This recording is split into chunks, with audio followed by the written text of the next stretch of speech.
Check.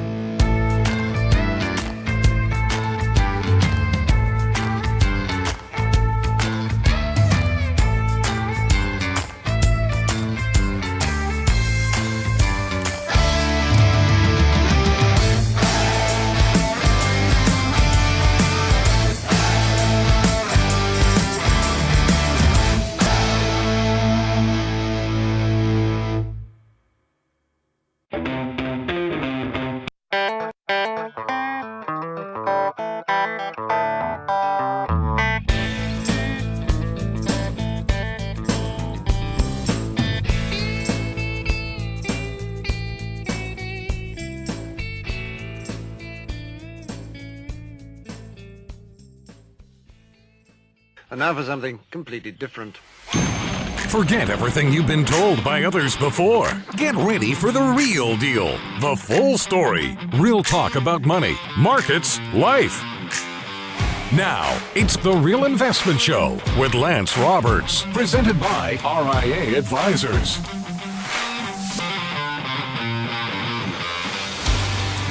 And good morning and welcome to the show. Of course, it's Monday, starting a new month. That's right. It's the beginning of June. Man, May went by really fast. Don't know where that went. But here and gone. And of course, Friday was the last trading day of May. So today starts the first trading day of June. Market's pointing a little bit higher this morning. Not surprising, first day of June. People are buying as usual. Of course, it's also the end of the quarter already. That's hard to believe. Also, almost half of the year is over. So this month, of course, we'll have positioning, especially as we get towards the end of the month, positioning by hedge funds, etc., for the end of the quarter reporting. So June tends to be an okay month. It's not one of the stronger months of the year, but it's not one of the worst months of the year either. But also in presidential election years, June and July tend to be fairly decent. So they average about a 1% rate of return historically on average, which means that, it could be higher, it could be lower. But again, June tends to be an okay month. So nothing really too much to worry about right now.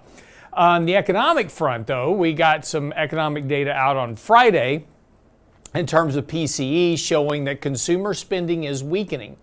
And this is something we wrote about, and not in this last weekend's newsletter, but the previous weekend's Bull Bear report is talking about consumer strength. And when you take a look at, how consumers are currently coping with higher prices, are beginning to contract spending, restaurants are beginning to see, more and more reports from restaurants are beginning to see much slower traffic. Now, one thing when consumers are doing well, they tend to go out and eat a lot. They like to eat out, right? Like food out from home. But again, when consumers start to get a little bit stressed financially, the first thing they do is they stop going out to eat as much, particularly when it costs as much as it does. So we're beginning to see that kind of retrenchment in the restaurant traffic in a lot of areas, which does suggest that we're seeing that kind of early slowdown in that consumer spending. That was also reflected in the PCE report on Friday. So again, slower consumer spending is problematic when you have very high retail inventories, which is also the case right now. On a real and nominal basis, inventories are fairly elevated on the retail side. And again, as always is the case, right? We've talked about this before. Inflation's a function of supply and demand. As long as there's plenty of demand and you've got limited supply, you have inflation. Now, the one thing that, when I say that, the first thing people say is like, well, inflation is always and everywhere a monetary phenomenon. We just wrote about this last week in our blog post talking about Milton Friedman, and that corporate greed is not causing inflation. Corporations respond to inflationary pressures. They don't create it. Inflation's created by the government. Everybody else responds to it. So yes, the monetary phenomenon is the cause of inflation. Very, very true.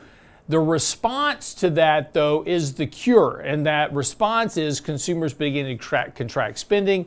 Inventories are fairly elevated. And then when those inventories have to get liquidated, they get liquidated at lower prices. So that is your disinflationary pressure. So the cure for inflation, as is always the case, is high prices. And so it's just a function of time until it works through the system. Excuse me, I got a hair on my face this morning. It's called having a wife. Her hair is everywhere.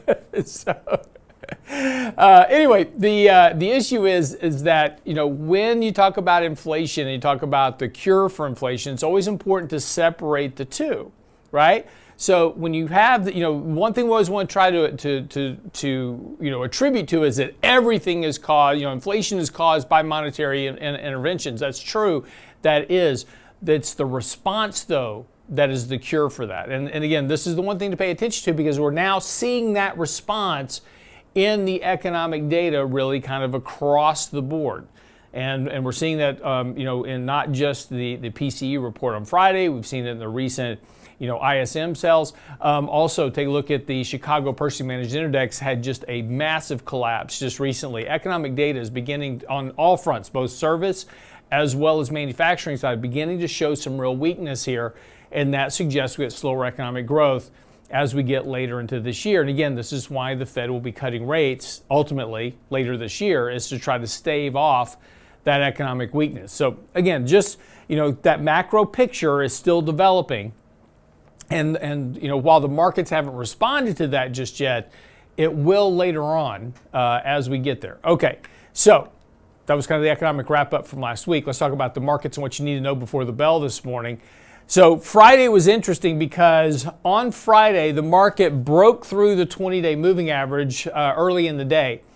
And markets were kind of selling off weak on that economic data. And it was kind of interesting because bad data seemed to be like bad news seemed to actually be bad news early Friday. Markets sold off and actually touched the 50-day moving average. So on an intraday basis, we broke that 20-day moving average support, held support at the 50. In the last hour of the trading day, there was a huge surge in buying. It was end of the month, buying, I guess, or whatever went on, but there was a massive amount of buying right in the last hour of the day, which sent the market surging back above the 20-day moving average. So on a closing basis, the 20-day moving average held support. So again, we've had a successful test really in one day. We tested both the 50 and the 20-day and held both of those. So the market's still within that fairly bullish trend. We remain within this consolidation that we've been in for the last really couple of weeks.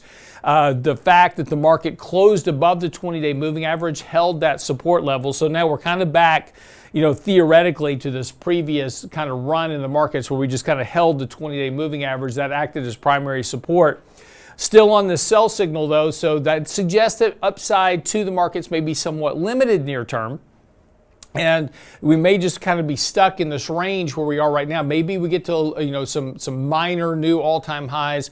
Maybe we come back down and flirt with this 50-day moving average. So again, we're likely just going to kind of be stuck here for the next couple of weeks while we work off some of this overbought condition that we're about halfway through that process of getting relative strength kind of worked off, that kind of overbought structure. And we've got the sell signal in place, which also suggests that upside may be somewhat limited. Again, nothing to really worry about here. The market is doing fine right now, so you don't need to go make any major portfolio adjustments. Just kind of understand that this kind of grind we've been in for the last couple of weeks, where it's just the market's really not going anywhere, just kind of a big rotation within the markets, that may continue here for another week or so.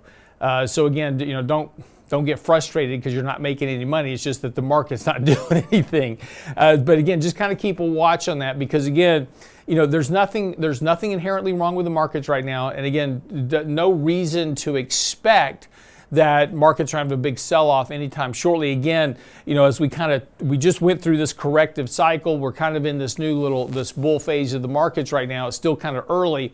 And again, kind of the best setup likely for the next kind of 5 to 10% correction type thing this year will be before that election that we've talked about previously, that August-September period as we get ready to go into the election in November. That's where markets tend to kind of correct a bit, just kind of, removing some risk before that election really kind of ramps up in October heading into November. So again, that's just kind of the next, probably the most logical opportunity. Doesn't mean it can't happen sooner. Doesn't mean certainly that we can't have a correction this month or even next month. That's certainly possible. That all will depend, of course, on, various things, more inflation reports that are coming out. Of course, weaker economic data, the Fed doing something that's unexpected could all cause a correction sooner than later. But I'm just talking statistically speaking, likely the markets are going to be fine for the next month or so, and then a correction, like I said, in September, October-ish, August, September, October, be in there. So anyway, that's what you need to know before the bell this morning. When we come back, lots of stuff to talk about this morning. We'll talk a little bit about the momentum trading. A lot of momentum trading going on right now, chasing Nvidia and AMD, GameStop, those type of things. We'll talk about momentum, what that means, and what the outcomes of that usually are, and why you want to be careful. Talk about that coming up this morning on The Real Investment Show. Don't go away. Get daily investment news you can use, delivered at the speed of the internet at realinvestmentadvice.com. The Real Investment Show YouTube page has all of our videos ready for your easy access. From 3 minutes on markets and money to each day's radio shows like Technically Speaking Tuesday, Financial Fitness Friday, and the latest analysis from Lance Roberts and Michael Leibowitz. Subscribe and bookmark our YouTube channel for The Real Investment Show, or just click on the show links at realinvestmentadvice.com. When it comes to wealth management, most people think of stocks and bonds, but it's like enjoying one layer in a 7-layer cake. At RIA Advisors, we want to make sure you get your cake and eat it too. Social Security, Medicare, creating a tax-friendly retirement paycheck. Perhaps you're saving for college. How about life insurance, guaranteed income solutions, all along with comprehensive planning? At RIA, a holistic approach to your money is our priority. Call us today, 855-RIA-PLAN, or find us online at realinvestmentadvice.com. realinvestmentadvice.com. The Real Investment Show. Small businesses are discovering that attracting and retaining top talent come down to more than just salary. In today's highly competitive job market, compensation is more than just wages. Hi, I'm Tom Allen, RIA Advisors Retirement Plan Consultant. Healthcare and retirement plans can make the difference in hiring and retaining the best employees. We can show you how to build an affordable, effective employment package that delivers true value for your workers and your business. Call me toll-free at 855-RIA-PLAN or online at realinvestmentadvice.com. And now, another page from the Real Investment Advisors Investing Manifesto. Bulls win in bull markets. Bears win in bear markets. Eagles soar above and take advantage of opportunity. Let us help you soar as you reach your financial goals with RIA Advisors. Neither bull nor bear. RIA Advisors, 281-501-1791 or online at realinvestmentadvice.com. You're listening to The Real Investment Show.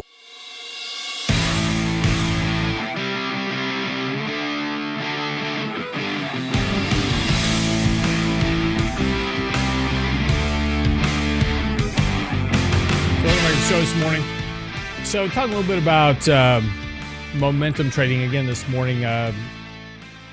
You're seeing GameStop up like 80% this morning again as people are chasing speculative stocks. And again, this is just that kind of the phase of the market that we've been in as of late, where it's really much less about the fundamental data and rather more about just what's going up every day. And of course, that's Nvidia, and now chip wars have started. We've got Nvidia coming out with new chips. AMD just announced new chips. So this is kind of where we are. And the thing about the momentum investing environment, and again, you can see this with semiconductors in particular. If you take a look at how hedge funds have positioned themselves and portfolio managers, et cetera, this is particularly the case over the last year or so, that the weight of semiconductors now in portfolios is some of the highest levels on record. And that's not surprising because it's all about artificial intelligence, right? Software has been underperforming as of late, semiconductors outperforming. And this is just a function of price chasing price. And as we talked about before, what's inherently important about for portfolio managers or hedge funds, whatever it is it's all about performance. And I've got to create performance in order to keep clients. If I don't have good performance, then they're going to go somewhere else that had better performance, right? And this is just the way that the markets have trained us. So as investors, we've kind of all been roped into momentum investing over the last decade. That's not surprising, because with zero interest rates and the Fed, doing just tons of interventions in terms of quantitative easing, et cetera, we've had this abnormal outsized rate of return over the last decade or so. In fact, if you go back and look at rates of return for the markets going back to 1900, from 1900 to really, 2007 in particular, the average rate of return was about 8%. Now, where does 8% come from? Well, that's 6% growth, 4% in dividends, minus 2% in inflation. So economic growth grows at about 6% historically over that same time period. Not anymore, did back then. Your dividends were about 4, not today, but they were back then over that period. And then subtract out inflation. So that's how you get it to 8, right? That's your 8% growth. Today, dividends are 2. Economic growth is going to be 2, again, as we get back down there. So that's 4, right? Subtract out inflation at 2. Your rate of return going forward should be closer to 2%, but it hasn't been. It's been closer to 12 since 2009.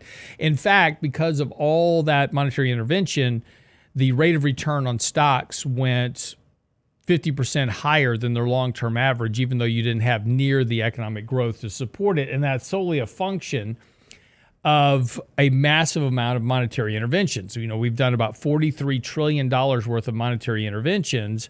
And not surprising, when you do that, you're going to get elevated asset growth, right? And that's what's happened. So that's turned us all into momentum chasers. Right, I want to make, and again, those 12% annualized returns over the course of the last 10 years has now become the benchmark for a lot of people. They're like, well, if I get 12% a year, I'm good. Well, that's awesome. Problem is that the economy really can't generate 12% a year. And it shouldn't. And your rate of return shouldn't be 12% a year. And in fact, if we go through a period where we don't have $43 trillion worth of monetary interventions, rates of return are going to be substantially lower. And that doesn't mean negative, but even a 6% rate of return or a 7% rate of return is going to feel very disappointing after you've had 12% for a decade, right? It's like, oh, this market sucks. But that's just a return to normality. But the problem with this is this turned us all into momentum chasers over the last several years, and the problem, and there's nothing wrong with momentum at all, right? If you take a look at kind of the historic trend of momentum, and how it performs, it's fine. And in a roaring bull market, so this chart shows you a dollar invested into MTUM, which is the momentum ETF, versus a dollar in the value S&P 500 value index, and then the S&P 500. So I just invested $1 in each. So since 2014, which was the earliest date that all 3 ETFs had data, momentum's just absolutely crushed it, right? And so it's like, well, see, there you go. Just be invested in momentum. The problem, though, is psychology. See, on paper, this looks really good. And you're like, oh, yeah, this is awesome. I'll just be in momentum, and I'm going to make so much more money than the markets. Got to be careful with that, because psychologically, how we react to momentum investing is not what people think, right? And in theory, if I just bought momentum and held it, I would be good. But the problem is we don't do that. And during a market downturn, momentum has this nasty habit of having momentum on the upside. It also has momentum on the downside. And a good example of that was in 2022 when, you jumped the gun on me a little bit, Brent. A good example of that was in 2022 when ARK just completely fell apart. That was ARK Innovation Fund, and a lot of those stocks were down 90%. And a lot of them haven't even recovered since then, right? But momentum has a real nasty habit of reverting. Now, Brent. So like in 2015, 2016, value performed just as well as momentum, but momentum, while it looks like on this chart that momentum basically kind of tracked the markets, it fell more because it was more elevated than the market going into it. And so when you had that correction, it fell more than the rest of the markets, right? And so the problem is always the case is during these downturns, psychologically, we go, oh, I got to get out now, right? So we get out at the bottom and then we don't get back in and, we make all these investment mistakes. So the same thing in 2018 during the Fed's taper tantrum. momentum crashed a lot more than the market. So again, human psychology is that it's great on the upside, but during the downside draws, this is where it becomes much more problematic. Same thing in 2022. Momentum vastly underperformed the market. And again, this is the ARC example right here. Value grossly outperformed value. Value grossly outperformed momentum in 2022. So again, the problem is surviving the momentum chase, right? So momentum is a fine strategy when markets are going higher. And look, we have momentum built into our portfolio, right? So if you look at our portfolio, the way that it's built, right? We've got NVIDIA and AMD and Microsoft and Google, Amazon. That's the momentum chase. That's where everybody's crowding right now to chase momentum in the market. So we have to have that in order to generate performance. You know, when actually I just ran the analysis this weekend, almost 38% of the S&P is 10 stocks. So if I don't own some of those 10 stocks, just by the very nature, I'm going to underperform the S&P index when almost 38% of the index is 10 stocks. There's just no way that you're going to perform with the index. And if I don't create performance, we're going to lose clients, right? I mean, I have a bit of career risk that I have to maintain. But the rest of the portfolio is value, fundamentals, those type of things. And so when there's days where momentum doesn't work, the other side of the portfolio tends to pick up the slack. And we saw that a couple of times last week in particular, where the market was selling off because momentum was selling off, but the portfolio did fine because the other positions in the portfolio that balanced out that risk, right? So that's the problem with momentum. It sounds great during a bull market, and it is great momentum is great during a bull market. And, this is why, on SimpleVisor, we have, every day on the front page of SimpleVisor is 3 screens of momentum and relative strength, right? So, these are important to look at and see, okay, what's moving within the markets, right? Because momentum does work as long as markets are rising. Where you don't want to be in momentum is when markets are declining. And in particular, there's a problem with the momentum ETF. And so if you own a momentum-based ETF, there's a risk to that you need to be aware of. And that risk is that in a true momentum portfolio, so for instance, let's say I'm going to run a true 100% momentum-based portfolio, right? So I'm going to put 20 stocks in it, and I'm going to pick the stocks with the highest momentum when the markets are rising. Okay. So I'm buying 20 individual stocks. Momentum's going up. My momentum's working. When there is a lack of momentum in a momentum-based portfolio where you're buying individual equities, if there's no momentum in a stock, you don't own it. So the portfolio might be 70% cash during a down market because there's only 3 stocks that are actually carrying momentum. The problem with the momentum ETF is they have to be allocated 100% all the time.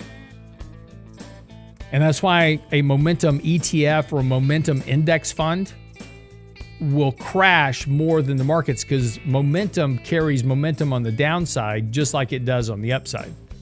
So be careful with an ETF or an index if you're trying to play momentum. Momentum really works best in an individual portfolio of equities and understanding how to measure the momentum. All right, we'll come back. We'll talk about cycles, markets, strategies right after the break. Don't go away.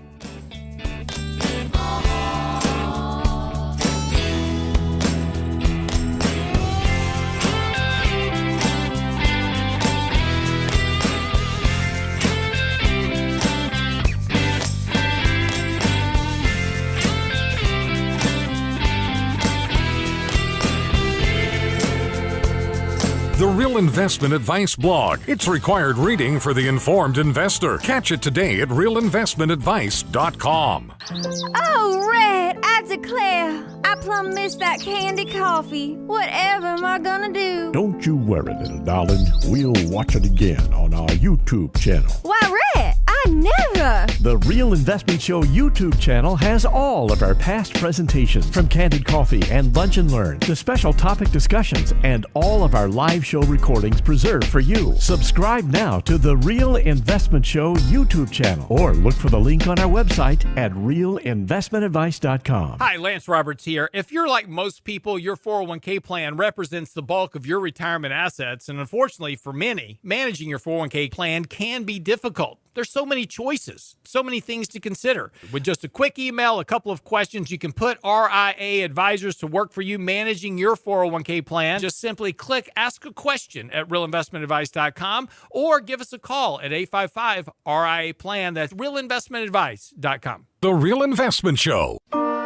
And now, another page from the Real Investment Advisors Investing Manifesto. Manage risk and volatility rather than trying to manage gains. You don't have to be right all the time. Long-term investing success is a 70% gain. Let us help you reach your financial goals with RIA Advisors. Neither bull nor bear. RIA Advisors, 281-501-1791 or online at realinvestmentadvice.com. Can't catch the whole show now? Listen to our podcast later at realinvestmentadvice.com. In the last 2 years, there's been a massive drop-off. Like, nobody's naming their kid Alexa anymore. But yeah, because you go, Alexa, stop that, and all your lights go off. The Real Investment Show podcast. And I'm sure the kids at school were getting teased. You know, hey, Alexa, ask a question. Same show, your schedule. I hadn't heard of any kids being named Siri. Not yet.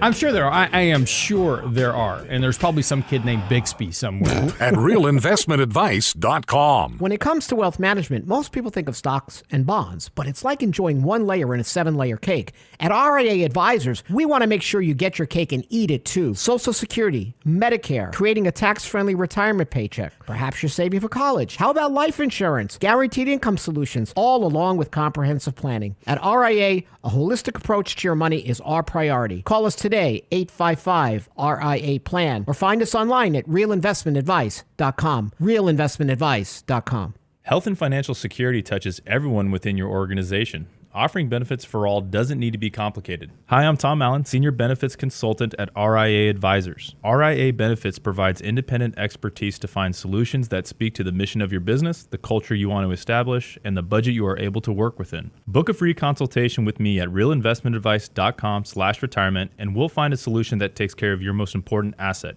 your people. realinvestmentadvice.com/retirement, realinvestmentadvice.com.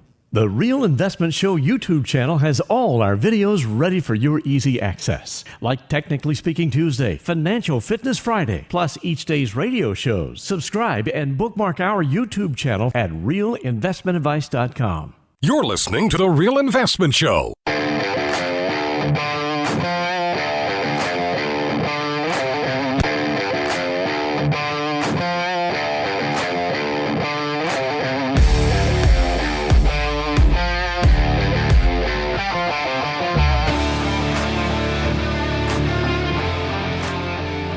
All right, welcome back to the show. So talking a little bit about momentum, and then the reason I bring this up is that, you know, I've gotten a lot of emails lately about, you know, investing strategies, and a lot of them are based around momentum, you know, buy what goes up, buy stuff that breaks out to all-time highs because it's going to keep going. And that's a momentum chase, right? So that's just chasing momentum.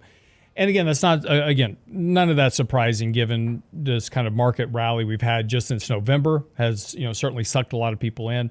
The Conference Board, which does consumer sentiment, just came out with their latest consumer sentiment readings. And one of the things that they measure is what consumers think about the stock market over the next 12 months. Do they think prices will be higher or lower? That is now at an all-time record for people thinking prices will be higher 12 months from now. The last two times that we had such a high reading was in 2007 and 1999. So just kind of put it in context.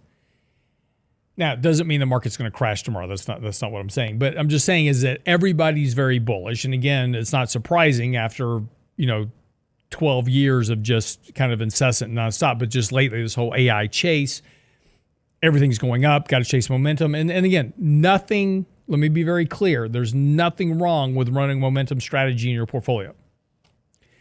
Just you have to understand is that in a true momentum-based portfolio, if there's no momentum, you own cash. A momentum ETF or momentum index has to own stuff all the time.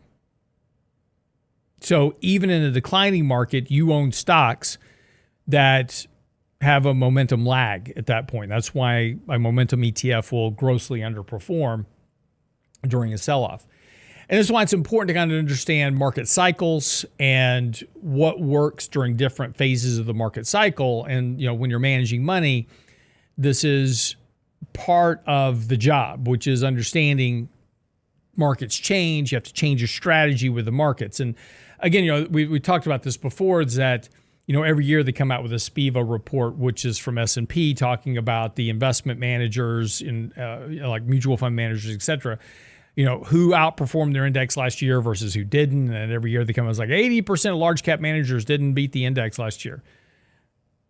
Well, it's probably true, right? Because if it was a momentum year, a large cap value manager is not going to outperform, right? If it's a strong growth year, a portfolio that's not built for growth, right? A sector or a thematic portfolio, et cetera, may not perform well. And that changes every year. And what these reports don't tell you is that, okay, so 80% of managers didn't outperform their index last year. Okay, great. Which 80 were they?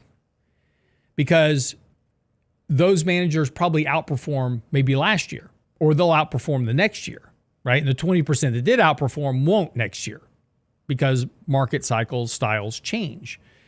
And so this is why it's important to understand, what you own and why you own it, because things change over time.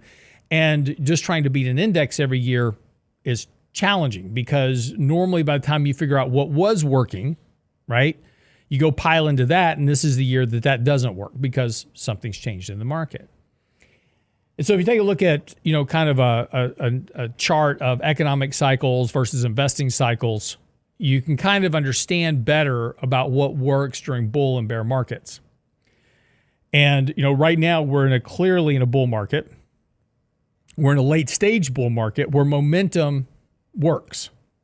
This is exactly what you would expect during a late stage kind of bull market run. Now, that doesn't mean it's going to end tomorrow. I'm just saying you're kind of in the latter stages of this particular bull market run that started in 2009. Not November, 2009, right? Because we haven't had a bear market since 2009. We had a correction in 2022, but not a bear market. So we're in that latter stage of that momentum-driven cycle. So the next cycle would come as the economy slows down and you start heading towards potentially a recession. That's where value and income is going to start to outperform. And then once we go through that cycle of whatever it is, and it's probably, it would probably be a mild recession. So you probably won't get into deep value kind of safety because we won't really have a deep recession. We'll go through value and income, maybe contrarian value. And then as the economy begins to go back into recovery and get into, those kind of, early kind of, recovery phases of the economy, then we're going to go back into growth mode and ultimately back into momentum. And the cycle, the market cycle precedes the economic cycle because the market leads the economy. So it's important to remember that. Okay. So these just kind of things to consider, in this market, because again, absolutely nothing wrong with momentum. There's nothing wrong with, that style of investing. Just understand that there's a time and a place for momentum, and there's a time and a place for value investing. There's a time and a place for dividend investing because things change over time. And as those styles and things change, it's important. And that here's a good note, because generally I often get, I'm a dividend investor, right? I just buy stocks with big dividends, and that's great. there's a huge problem with that strategy. And we see this during bear markets. And, the general consensus is, I buy dividend stocks and I really don't care what the market does as long as I'm going to collect my 6% dividend or my 4% dividend, whatever it is. And I'm fine with that. As long as my portfolio is throwing off my dividends, don't care.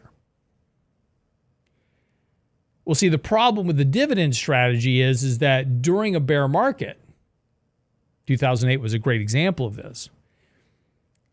During a bear market, and actually even 2020 was a good example of this because we saw a lot of this happen because of the shutdown of the economy.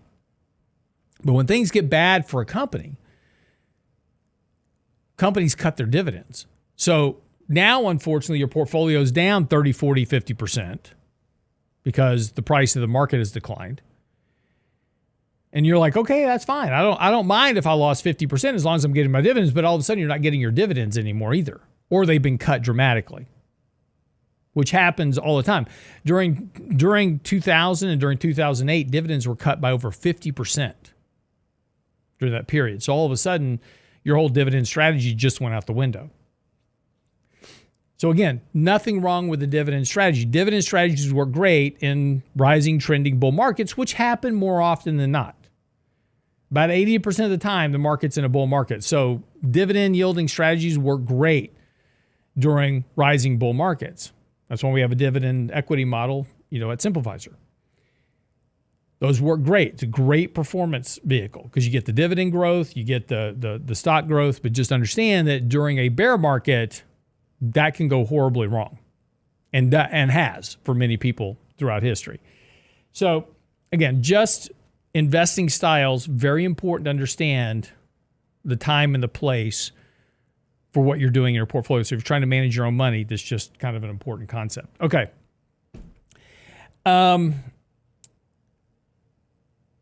One of the things, and I'll start this and we'll finish it up in the next segment, is one of the things that people have talked about, and we just wrote about this on Friday, is concern about the debt. And the one thing that, and I absolutely agree, right? The debt's a problem. We have a tremendous amount of debt issuance going on.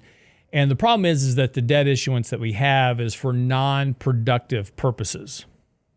In other words, we use it for social welfare, increases in socialism, socialistic policies that do not have a repayment. In other words, I'm issuing debt to give money to people that do not pay it back, right? They spend it and then that's it.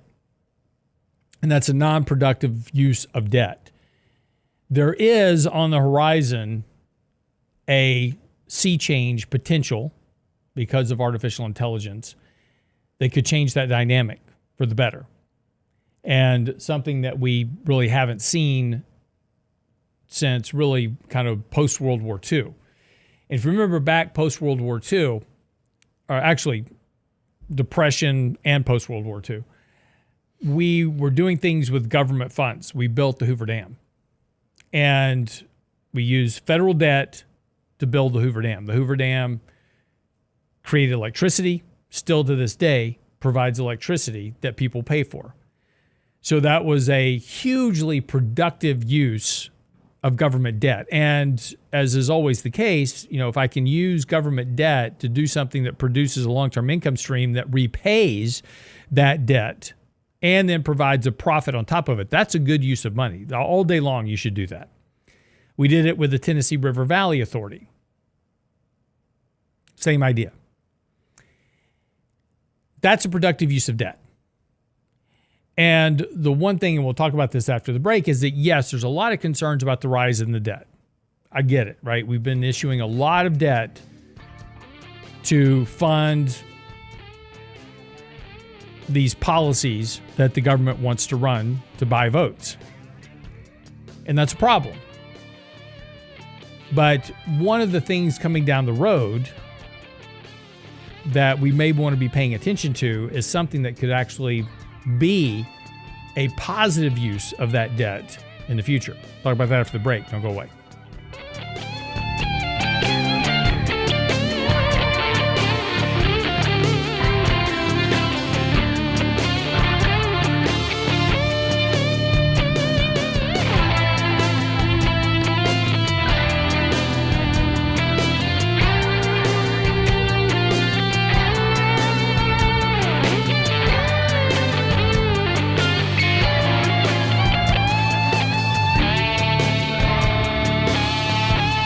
Get daily investment news you can use, delivered at the speed of the internet at realinvestmentadvice.com. In 1999, a parafiduciary group of financial advisors were busted by corporate giants for trying to operate in their clients' best interest. These men promptly escaped from a high-cost margin environment to the Houston Energy Corridor. Today, still excoriated by their former employers, they survive as protectors of others' fortunes. If you have a problem about preserving capital, if no one else can help, and you can find them right here, maybe you should hire the RIA team. Small businesses are now being challenged by the lack of employees and how to attract and recruit the best employees. To get the better employee, you'll have to offer a better package. Hi, I'm Tom Allen, RIA Advisors Retirement Plan Consultant. Don't assume a 401k plan is too costly or complicated for your small business to offer. Let us show you how to make the most of an affordable and effective plan that will deliver true value for your business and your employees. Call me toll-free at 855-RIA-PLAN or online at realinvestmentadvice.com. That's realinvestmentadvice.com. The Real Investment Show. When it comes to wealth management, most people think of stocks and bonds, but it's like enjoying one layer in a 7-layer cake. At RIA Advisors, we want to make sure you get your cake and eat it too. Social Security, Medicare, creating a tax-friendly retirement paycheck. Perhaps you're saving for college. How about life insurance, guaranteed income solutions, all along with comprehensive planning? At RIA, a holistic approach to your money is our priority. Call us today, 855-RIA-PLAN, or find us online at realinvestmentadvice.com. realinvestmentadvice.com. And now, another page from the Real Investment Advisors Investing Manifesto. A passive investment portfolio requires active risk management. It's not a choice, it's necessity. Diversification doesn't protect against risk of loss. Let us actively help you reach your financial goals with RIA Advisors. Neither bull nor bear. RIA Advisors, 281-501-1791 or online at realinvestmentadvice.com. You're listening to The Real Investment Show.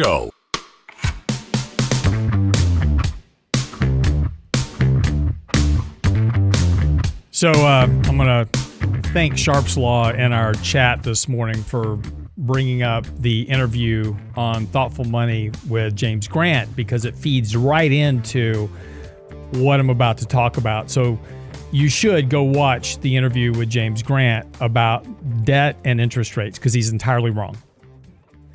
And I'm going to explain to you why. In fact, I'm writing an article to explain why he's entirely wrong. His whole thesis is that rates have to go, interest rates are going to go up because they're low. That's it. He's looking back in history and going, well, the last time interest rates were this low, we went through a 30-year period where interest rates were rising. And so therefore, since rates are low now, then we're going to go through a period where interest rates are rising. It's totally incorrect. There was a reason that interest rates rose in the 50s, 60s, and 70s, is because we were massively productive. Following World War II, we were the only production source in the world for manufacturing. Remember, we had bombed out Japan, England, Germany, Europe. They were devastated after World War II. Remember, we fought the war on their turf, not ours. So all their manufacturing facilities, Germany bombed, most of Europe. Destroyed their manufacturing plants, their industrial facilities, because they didn't want them producing weapons, right? So they couldn't produce anything after the war. We did the same thing with Japan. So after the war, we went through a massive reconstruction of the entire world. We were the producers of everything from blue jeans to electronics. So it made us massively productive. So from the 1940s, the 50s, the 60s, and into the 70s, yes, economic growth was surging. We were growing at rates of 8 to 12% annually in economic growth. And as a consequence, when you have that kind of economic growth, you have a large demand for debt issuance, people borrowing money to go expand plants and productions, those type of things. Interest rates go up. So absolutely. Interest rates were rising during that period because you had very strong economic growth, you had very strong manufacturing, which has a 5-to-1 multiplier effect in the economy, and you had very strong rising wage growth, and basically you had no debt. Today, you don't have any of that. What you do have is a very heavily debt-laden economy by consumers. Consumers are running 150 to 160% of debt to incomes versus the 1970s, where they were at basically 40% debt to incomes. So higher interest rates go, immediately the economy slows down, which drags interest rates lower with it. So again, I've got a whole article coming out on this. And again, you should go watch the interview. Just understand his whole thesis is entirely incorrect. And I'll provide you all the facts and the data, as always, to help you understand why. But this feeds right into what I'm talking about. There is a potential he could be right. And that would come from artificial intelligence. And this is the function of article on Friday, is a thought experiment talking about the power demand needed to facilitate artificial intelligence. On our current trajectory of debt issuance, we're going to have much slower rates of economic growth because debt deters productive investment into debt service. However, if all of a sudden, and this would be a public-private relationship between the government and between utility companies and line providers, et cetera, if we have to start building out the electric infrastructure, the electric grid, the infrastructure for that over the course of the next decade, and it'll be a slow process, it won't happen overnight, but that's a massively productive investment because I spend debt money in order to build out the grid, and that is the job of the government. The government has two jobs, infrastructure and national defense. That's it. That's their whole job.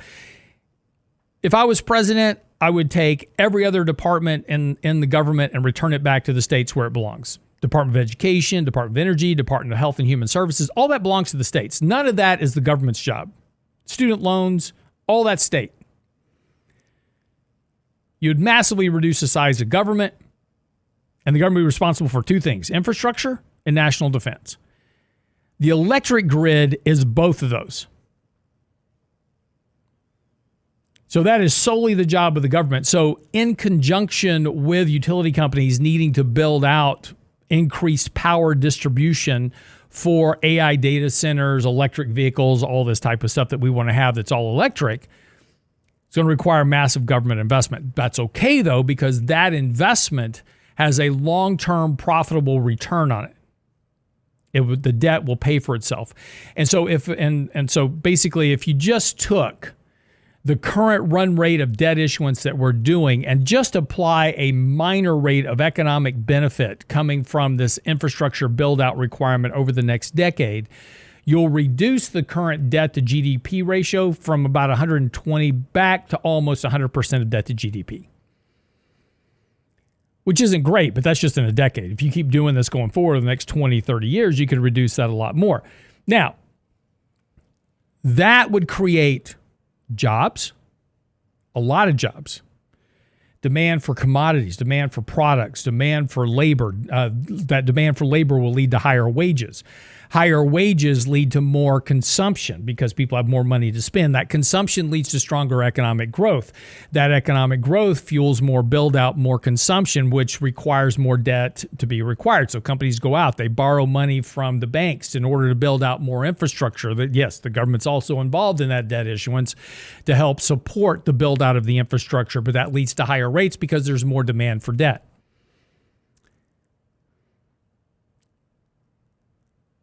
In theory, and again, in theory, you get something sort of akin to what we saw in the 50s and the 60s. Now, not to the same degree because we weren't, our infrastructure build out is not the same as building out the infrastructure of the entire world. And we're not the manufacturing center of the entire world like we were back then. But in theory, we could see instead of nominal rates of GDP growing at 3 to 4%, you could see nominal rates of GDP being 5 to 6. In other words, real after inflation GDP being closer to 3% versus 2%. That would be a game changer. Because we've been growing at 2% GDP since the turn of the century. At 3%, you add substantial economic prosperity to the bottom line of the average American. because now economy is growing faster than population growth. That creates higher wages. Interest rates would be closer to 3% than 2%. Inflation would be closer to 3% than 2%. So yes, a infrastructure build out of that type of magnitude, what if the artificial intelligence thing comes to fruition, that artificial intelligence build out could be a very strong economic benefit over the next 20 to 30 years, which would give Gen Zs an opportunity to build economic prosperity. Now, there's a lot of headwinds to artificial intelligence. Another article I've got coming out. So maybe we won't see this massive benefit that could come from it, but it's worth thinking about, right? Because there'll be opportunity there. But without that, right, if we strip that back out again, economic growth is going to be sub 2%, inflation will be sub 2%, and interest rates will be 2% or less. Because interest rates are a reflection of economic growth and inflation. Because that is what lenders are lending money against. You can't have an environment, and this is where James Grant has gone astray. You cannot have an environment where you have 5%, 10% interest rates, whatever the number he thinks it's going to be, and economic growth at 2%. You'll never get there. We barely made it to 5%, and everything went haywire.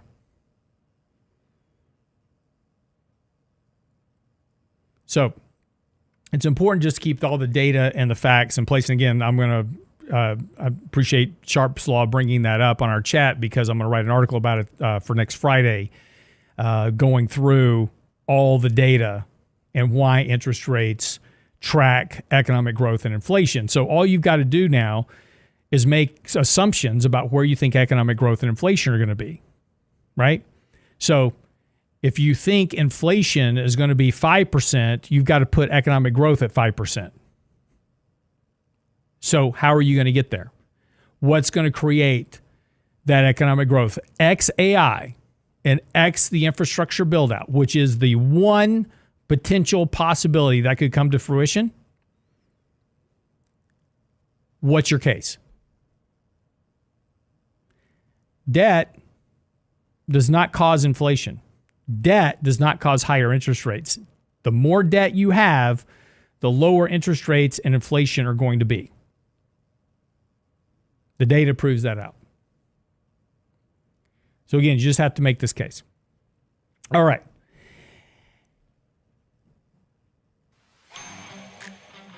So on tomorrow, we've got an article coming out on deviations from long-term means. I was running some analysis over the weekend, and we've got some extraordinarily high deviations once again in the markets. And what does that mean? Of course, is going to be important for outlooks over the course of this year and next year. These things take time, right? These aren't timing tools, but they are certainly indicative of future outcomes for markets and returns. So that article will be out in the morning. We'll discuss it tomorrow here on the show. Of course, in the meantime, have a great day, and we'll see you back here tomorrow. Make sure to like and subscribe to the channel. We appreciate it, and we'll see you tomorrow on the next edition of The Real Investment Show.